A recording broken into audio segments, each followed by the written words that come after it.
Hello everybody and welcome back to the Articulation Collectors channel, and today we are taking a look at the Transformers Legacy Evolution Prime Universe Skyquake. And, like always, let's go ahead and take a look at his box first. So, just like every other Transformers Legacy Evolution box, it has this really nice purple, blue, green kind of color scheme to it. You can see Skyquake in his robot mode here, and his jet mode up here.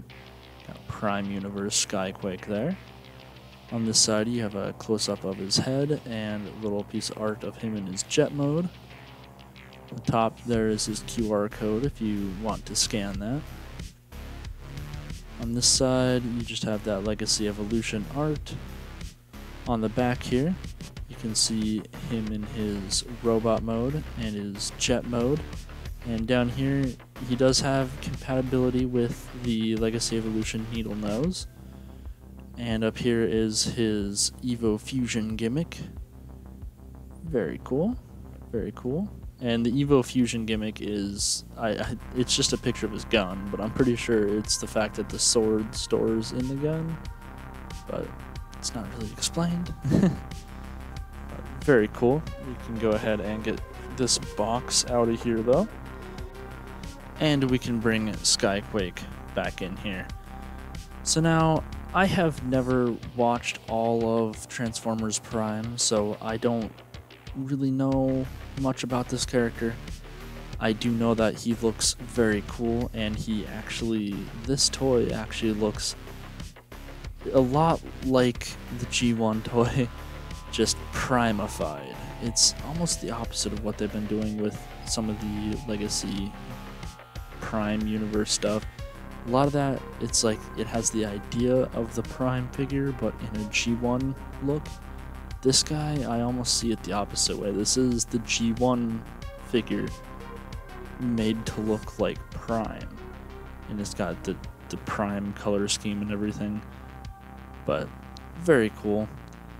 Definitely like how he looks here. He's primarily this nice like forest olive green kind of color, and he's got like some translucent orange up here, some red details, some really nice, like, I don't even know what color you'd call that. It's like a shiny white green kind of look. Bring him a little closer, see that head sculpt up there. Very nice looking. Definitely a cool head sculpt on there. Got that nice Decepticon logo. But very, very cool figure. His shoulder pads are kind of independent of the arms here, so they can be posed however you want them to be. Kind of neat, but it's a little bit more limited than I would really want for posable shoulder pads, but it is an option. Do a nice little spin around here. Get a lot more of that red color coming through on the back. This is a very, very cool figure. Definitely harder to get from Legacy Wave or Evolution Wave 2. It was the last one I picked up. But a very, very cool looking figure, all in all. Its transformation has an issue. I will definitely show that off. It involves this whole nose cone down in here. There is a way to do it. There is a way to do it, and I will show that in the transformation guide. Link is in the description if you want to just jump straight to that, but I will show how it works. There is a way to get it all to work and tab in up here and stuff. It's a little scary to do. But very cool looking figure here. His chest design here is definitely based on the G1 toy. But it's a very nice looking figure, I can't deny that. But we can, let's not tip him over. We can take a look at his accessories here. So he does have two, and they store together. So here is his minigun. Very cool looking here. It's got that inverted handle here, and this foregrip is on a ball joint, so it can be posed however you want it to be posed. Turn it whatever way you want for ease of posability, and it can collapse in to be stored on the underside of the jet mode. But down here, you can grab this and pull this out, and this is his sword accessory. Just folds out right there. Got a really nice translucent, it's like a brown yellow colored sword. I wouldn't really call it yellow, but it's definitely not brown either. But very cool. I like how it folds up and it stores nicely in this slot down here, which is kind of shaped for it to fit perfectly right in there. Very neat. When I first got this figure, I put this minigun in Earthrise Optimus Prime's hand, and it looked badass. But that's it for accessories. For articulation on this guy, his head is on a ball joint, and you can get a lot of up and down, not a whole lot of side to side, but it can spin a full 360. Like I mentioned earlier, his shoulder pads are posable. You can kind of move these around here. They're on a double hinge here and a ball joint up at the top. But due to the shoulder pads and the wings, his arms are capable of a full 360, but it's not going to look good. So you can really realistically get about that far up and about that far back before it starts needing some moving of other parts. And then it is on some weirdly squeaky ratchet joints out past 90 degrees there. He does have a very stiff bicep rotation. There we go. As well as double jointed elbows, allowing him to pull a lot further than a 90-degree bend. And he has wrist articulation. He does have waist articulation, which is very surprising due to how this whole transformation in here works. And then he has soft ratchet joints that can kick forward that far, can kick back that far, and can kick out that far, as well as thigh swivel and a double jointed knee that if you use both joints you can get pretty far back there. Straighten that all up, and he has a tiny bit of toe tilt here. Nothing major, but it exists. So I totally forgot to show this when I first recorded this, so while I'm editing this I want to show you this. For his articulation, he does have gnarly butterfly joints here. So that is probably one of the highlights of the articulation on this figure, and I totally forgot to say it. But back to the normal video.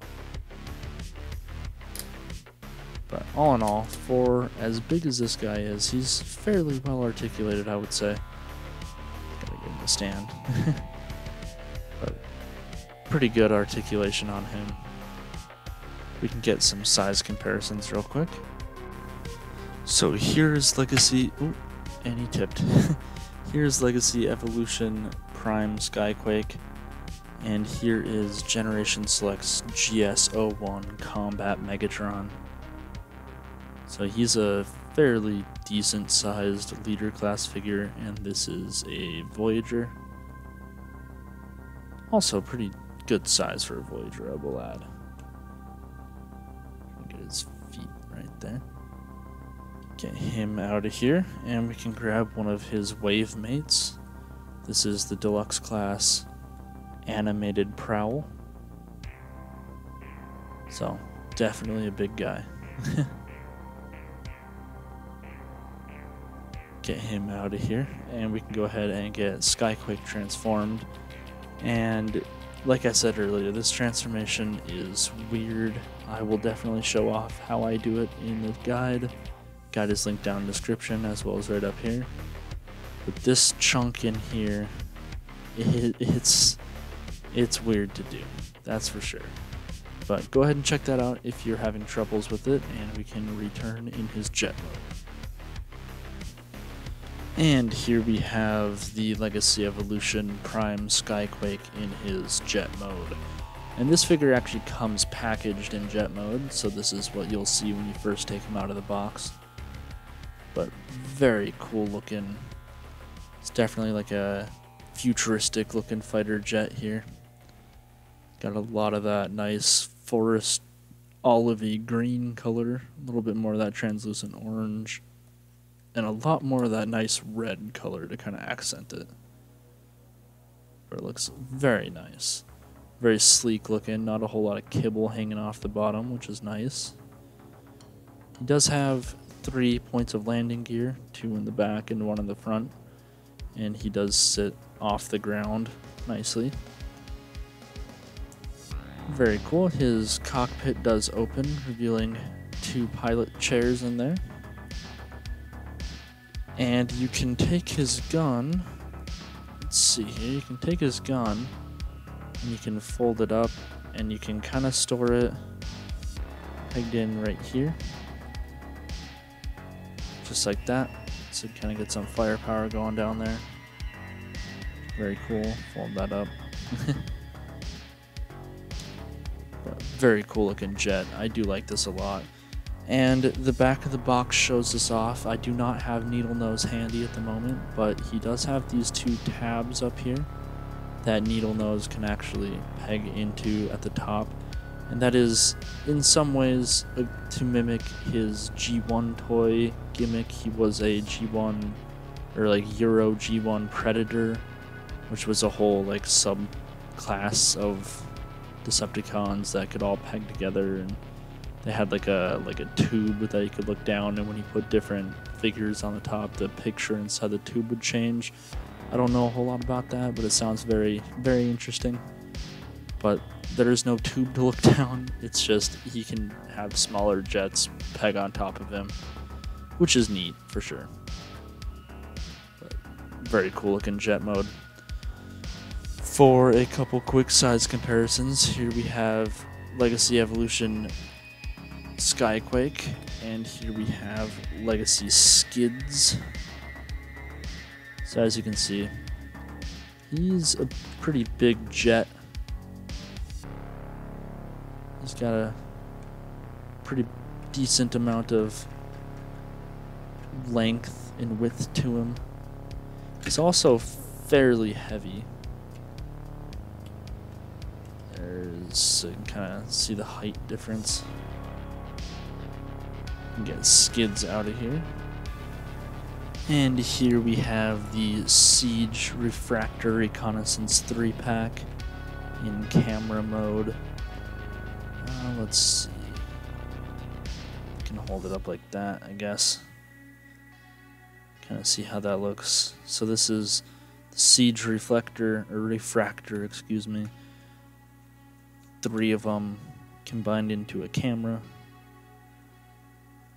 Very cool looking. Kind of get a little bit of a back view there. So, I mean, he's definitely a good size for a leader class figure. With that being said, we can go ahead and get him transformed back into his robot mode and get this video finished up. Once again, I know this whole section here is a pain to do. So if you're having any troubles with that at all, make sure to check the description, check out the transformation guide. I hope it helps you because I had a real nightmare doing this. But let's go ahead and get him transformed. Alright, and here we have the Legacy Evolution Prime Skyquake back in his robot mode. And so to finish this video up, I really like how this figure looks. It looks very, very good. Like I said before, I have not seen all of Transformers Prime, so I don't have much of a connection to this character, but it definitely looks nice. I believe in Prime his wings point a little bit more down, the G1 toy they point up, and the chest is different. This is definitely the G1 chest. But all in all, awesome looking figure. Transformation is scary. It requires a lot more force than you would kind of expect, and there's kind of an order of operations to it a little bit. But once you get it working right in here, and you get this popped in right, and these to hold together, it is actually a very solid transformation. It's a little scary to do the first few times before you get used to how it works. But if you guys have any troubles at all with the transformation, please check out the transformation guide. I will show how to do the nose cone. But all that being said, I hope you guys enjoyed that review. Hope you leave a like, comment, and subscribe. And if you want to be like these lovely people down here and check me out on Patreon, link is also in the description. All that being said, I hope you have a good night.